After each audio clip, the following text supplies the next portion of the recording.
It's okay to not be okay right now. I was supposed to be finishing my nightly newsletter that I mentioned earlier, but I couldn't do it. I couldn't get it done, and that's when the tears came.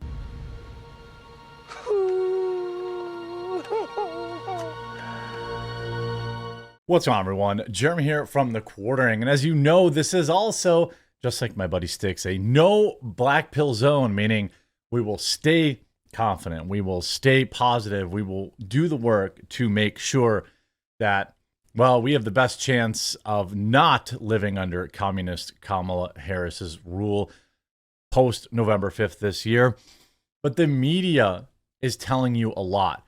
They are outright panicking. They are so desperate that CNN brought back Brian Stelter. Nobody's happier about that than Mark Dice, but CNN brought back Brian Stelter. Why? Because he was their go-to for TDS back in 2016 and 2020. Not only that, I'm going to show you from Jim Acosta, who is reporting that they are bringing back Russia again. I mean, the number of panicked moves that clearly must be a response to internal polling. External polling, I'm going to show you, again, it's directional at best. Just because you lead in the polls doesn't mean you win elections. Just ask Hillary Clinton. But I look at it directionally, just like I look at the betting markets directionally. They are not an indicator of who will win either because, well, Vegas wouldn't exist if everyone won. But before we get into it, super quick word from this video sponsor, American Financing. Do you get stressed because your monthly income just doesn't seem to cover the bills anymore? Well, you're not alone. Most Americans feel this way every day. Everything is still ridiculously expensive, and we're reaching more and more for credit cards to cover the basics like childcare, insurance, power, and food. It's tough. If you're feeling this way, you can call my friends at American Financing. They're helping hard-working Americans just like you tap into their home equity to pay off their high-interest debt and even create some additional savings to be ready for whatever life throws your way. With interest rates dropping, a company like American Financing that never charges any upfront or hidden fees is the perfect partner to help you get into a better financial position. Their salary-based mortgage consultants are saving homeowners over $800 a month on average. Waiting is not an option. Call today and you may delay two mortgage payments on average.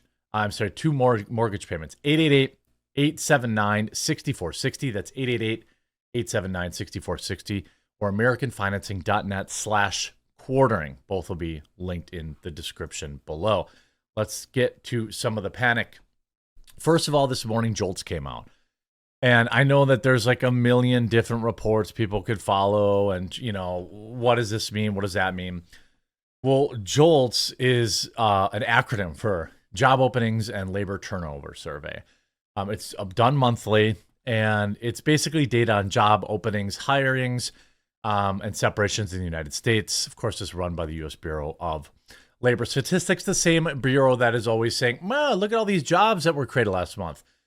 Oopsie, we have to readjust it down. You can see here, JOLTS job openings just at 7.63 versus 8.1 expected. So that's just about 10% lower than expected. And you see as people, by the way, if you've been watching my channel, you'll know I tweeted this. I've been saying this for months. Recession is not coming. It is here. And this is why I've been trying to tell people, hey, look, I'm not like a doomer, a chicken little, but just be smart with your money.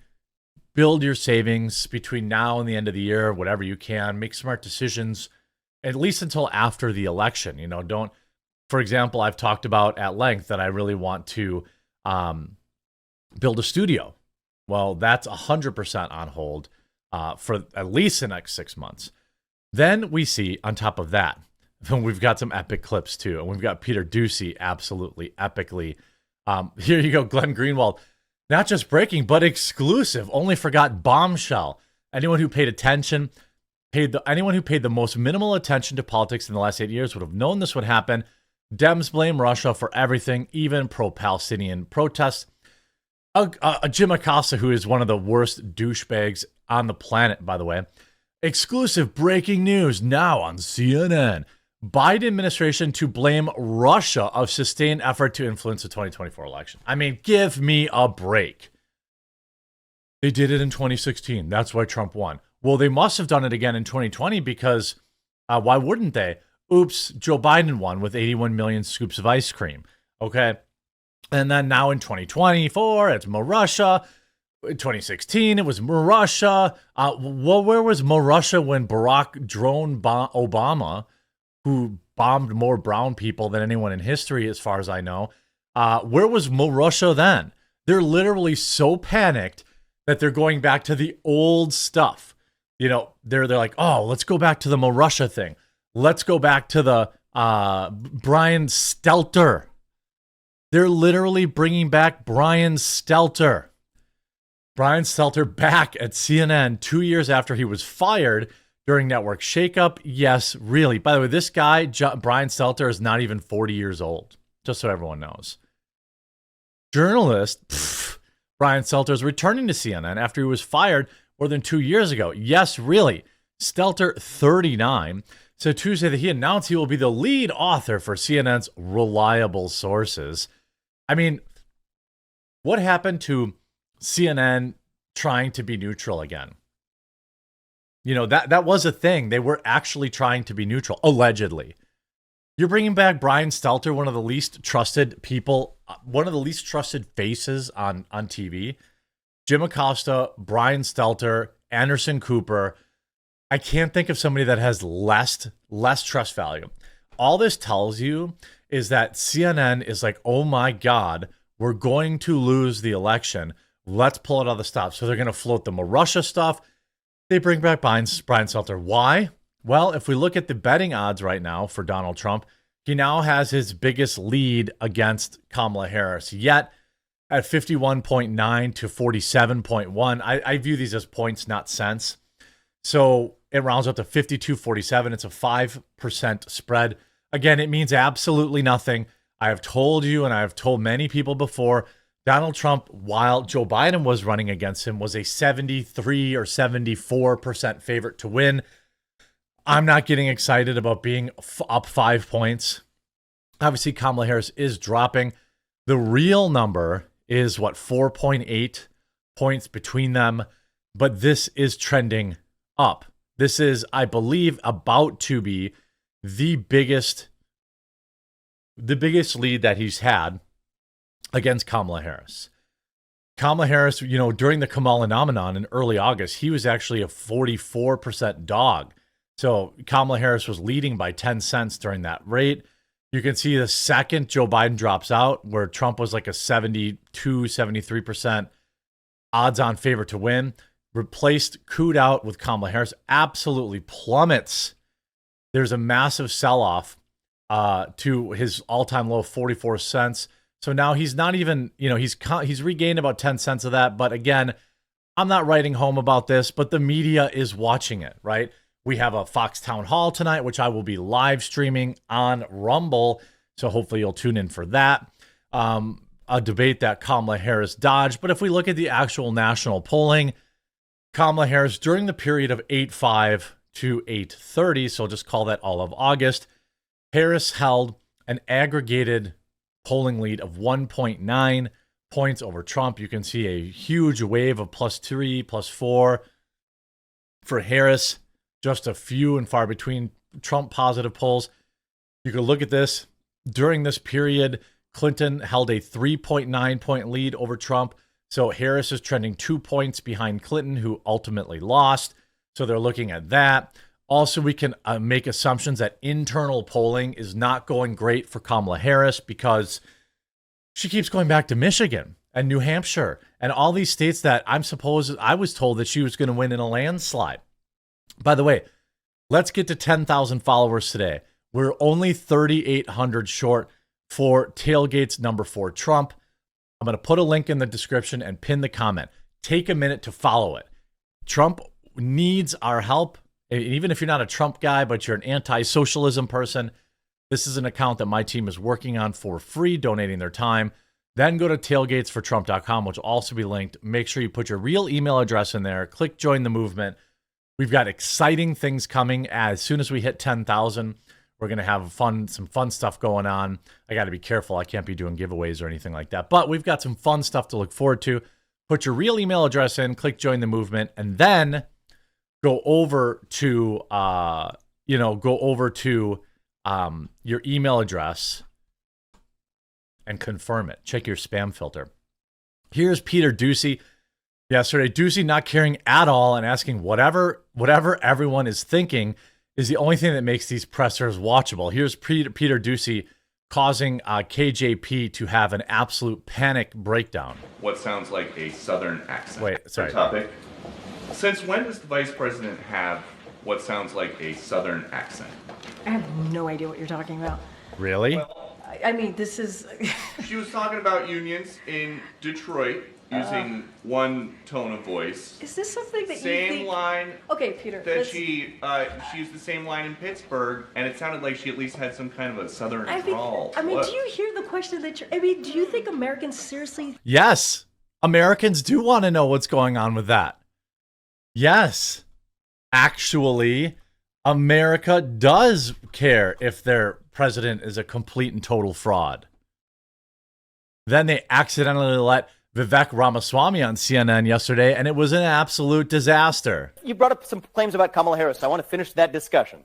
She said she didn't favor a ban on fracking now. The reality is she was one of the strongest proponents of that ban, so much so that when she was in California, she sued the Obama administration over granting fracking permits. She didn't just favor the abolition of private health insurance. She was a co-sponsor of the bill with Bernie Sanders as a U.S. Senator for Medicare for All for Americans.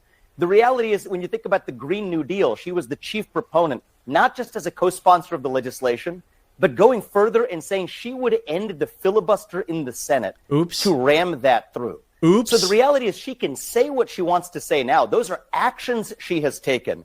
Is someone allowed to evolve? Of course they are. But she deserves to explain exactly why she's changed those positions, exactly what her position is. If it's not a ban on fracking, what exactly is it? What exactly is her healthcare plan if she no longer favors abolishing private health insurance, which just 4 short years ago when she ran for president, she did?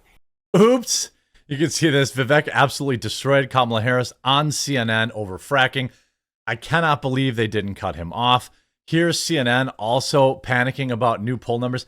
And by the way, there are things called push polls, which can be propagandistic because, you know, you're really cherry picking a lot of data there.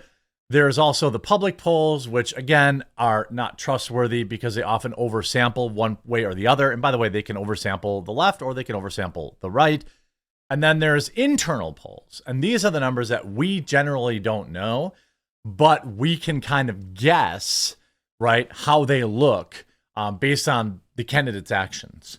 Kamala Harris, who allegedly had as much as a 10-point lead in Michigan, sure is spending a lot of time there. Minnesota, these are states that she supposedly had an absolute lockdown on, but she sure is spending a lot of time there. I mean, what does that tell you? That tells you that their internal polling isn't as positive. That means we have a chance. That's why you got to follow Tailgates for Trump. That's why you got to join the email. None of this means Trump's going to win. It's going to take a Herculean effort. But look at CNN. If you look at the white voters without college degrees, this is a Trump base constituency, obviously. You see his huge numbers with this group. You see that this is a trouble sign for Harris. She also, in a place like Georgia, is not doing well with white college-educated voters. She probably wants to make up some ground with white college-educated voters across these battlegrounds as well, Kate. Not going to do it. White college-age voters are overwhelmingly liberal. The fact that you're not doing well with them means that Trump has momentum. The Kamala nomenon, the cacklementum is over, and now it is 60-day neck-and-neck race to the finish line. Voter turnout is going to decide this election.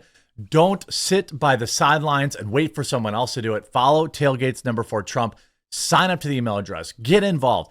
This is the funnest. I promise you we're going to provide the most fun possible way to help Donald Trump win the election imaginable. This website has everything you need, including talking points, which we update almost every single day. We talk about Bidenomics. We talk everything that you'd want, right? Everything that you'd want to talk to somebody about, hey, why should we vote? This has everything you need. I hope you enjoyed this video. If you did, make sure to leave a like on it. If you haven't yet, please do subscribe or follow down below, and we'll talk to you again real soon.